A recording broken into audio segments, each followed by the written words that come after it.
चाणक्य नीति, चाणक्य के वचन।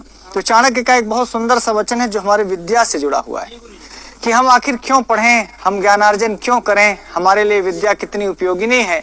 इस पर चाणक्य ने अपनी एक बात कही जो हम सब के लिए बहुत ही उपयोगी हो जाती है। ठीक है, चाणक्य ने कहा, कामधेनु गुणा विद्या, कामधेनु गुणा विद्या, यह काले फलदायिनी, यह काले फलदायिनी, प्रवासे मातृसदृशी, प्रवासे मातृसदृशी, विद्या गुप्तम धनम स्मृतम, विद्या गुप्तम धनम स्मृतम। विद्या गोपनीय धन ऐसा कहा गया है। विद्या गुप्तम धनम, सारे धन धन है। मान रुपया पैसा है वो आपका दिखेगा, बिल्डिंग आपकी दिखेगी, खेत पात आपके दिखेंगे, गाड़ी वगैरह आपकी सब दिखेगी। जहां भी आपके पास धन होगा, धन दिखता है, कभी घर के रूप में, कभी गाड़ी मोटर कार के रूप में, और कभी आपकी सुख सुविधाओं के रूप में, और कभी आपकी जमीन जायदाद के रूप में। कहीं ना कहीं हर धन गोपनीय नहीं है, दिखता है। पर कितने आप विद्वान हैं, कितने गहरे विद्वान हैं, विद्या आपके अंदर कितनी समाई है, ऐसा आपको देखकर कोई बता नहीं सकता जब तक आपकी वाणी ना खुले। जब तक आप खुद को जताना ना चाहें, बताना ना चाहें, तो आपके चेहरे को देख करके कोई ये नहीं बता पाएगा कि आप एमए हैं कि एमए फेल हैं, एमए पास हैं कि एमए फेल हैं, आप शिक्षक हैं कि छात्र हैं, आप योग्य हैं कि मूर्ख हैं, ये आप ही बता सकते हैं। इसीलिए चाणक्य ने कहा, विद्या गुप्तम धनम स्मृतम, विद्या गोपनीय धन है। अब इसको कोई चोर चुरा नहीं सकता। ये बात हम लोग न चौरहार्यम न च भ्रातृभाज्यम इत्यादि में पढ़ चुके हैं।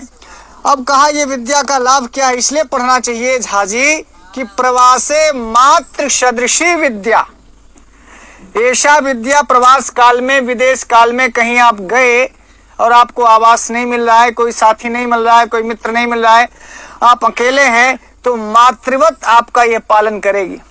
आप देखिए अमेरिका में जब विवेकानंद जी गए तो वहां कोई उनका तो कोई नहीं था शिकागो में, लेकिन उनकी विद्या ने पूरे अमेरिका में उनके घर ही घर बना दिए, मित्र ही मित्र बना दिए। जहां चाहे, जब चाहे, जिसके पास जाएं, सब लोग उनसे मिलना चाह रहे थे, सब उनको अपने घर में रखना चाह रहे थे, सब उनको खिलाना चाह रहे थे, सब उनका आदर सत्कार सम्मान कर रहे थे। क्यों? प्रवासे मातृ सदृशी विद्या। चाणक्य ने कहा, प्रवास काल में, विदेश में, जहां कहीं भी अपने देश को छोड़ करके आप जाएंगे, वहां मातृवत पालन करेगी विद्या आपका। जैसे माँ आपका ख्याल रखती है, वैसी विद्या आपका ख्याल रखेगी। विद्या के कारण आपको सब कुछ मिलेगा। और कहा, यह काले, अकाल में फलदायिनी। अकाल में सब लोग भूखे मरते हैं, अकाल में किसी को कोई फल नहीं मिलता। अकाल तो समझ रहे हैं ना?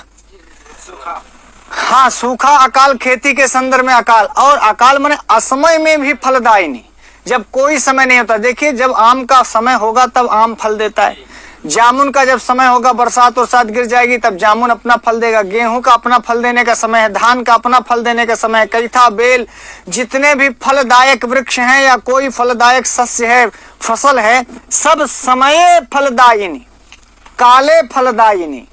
काले फलदायिनी समझ गए? काल में भाई टाइम आया जिसका जब जब जैसे समय है, गेहूं अपने समय में गेहूं फलेगा, बोलो, कैथा अपने समय में फलेगा, बेल अपने समय में फलेगा, सेब अपने समय में फलेगा, बोलो झाजी।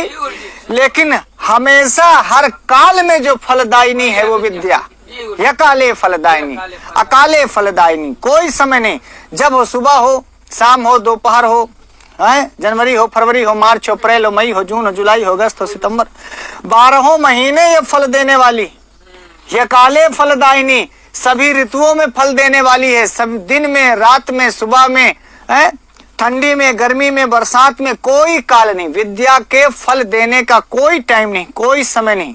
बोलो हाँ, ये काले फलदायिनी कौन? विद्या। और कामधेनु गुणा विद्या। कामधेनु के संदर्भ में आप जानते हैं कि आप जो चाहें, जो कामना करें, यदि वो सारी कामना वो धेनु दे पाए तो कामधेनु के गुण के समान है विद्या। जो गुण कामधेनु में है वही गुण विद्या में है। इसलिए कामधेनु गुणा का विद्या, कामधेनु गुणा विद्या, फलदायिनी विद्या, मातृ सदृशी विद्या। तो मातृ सदृशी कौन है? फलदायिनी कौन है? कामधेनु गुणा कौन है? इसलिए विद्या अर्जन करना चाहिए, इसलिए हमें पढ़ना चाहिए, इसलिए हमें परिश्रम करना चाहिए, ज्ञानार्जन विद्यार्जन करना चाहिए, विद्या अध्ययन करना चाहिए। ये चाणक्य बैच के पहले ये प्रतिदिन मैं चाणक्य नीति लेकर इसलिए आता हूं कि थोड़े से आप हमसे नहीं चाणक्य से मोटिवेट होइए। चाणक्य आदि शिक्षक हैं, हम संस्कृत, चाणक्य संस्कृत के शिक्षक हैं। कोई पूछे कैसे? भाई चाणक्य नीति किसमें लिखी? संस्कृत में। कौटिल्य अर्थशास्त्र किसमें लिखा है? तो यार अंग्रेजी का मास्टर संस्कृत में क्यों लिखेगा? बोलिए। और ये ऐसा मास्टर है कि जो जंगलों में इधर उधर भटक रहे चंद्रगुप्त को भी चक्रवर्ती सम्राट बना देता है, ऐसा मास्टर है, ऐसा शिक्षक है, ऐसे राष्ट्र निर्माता है।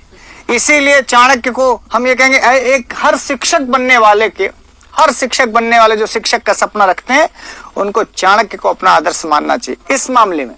बोलो हाँ या ना?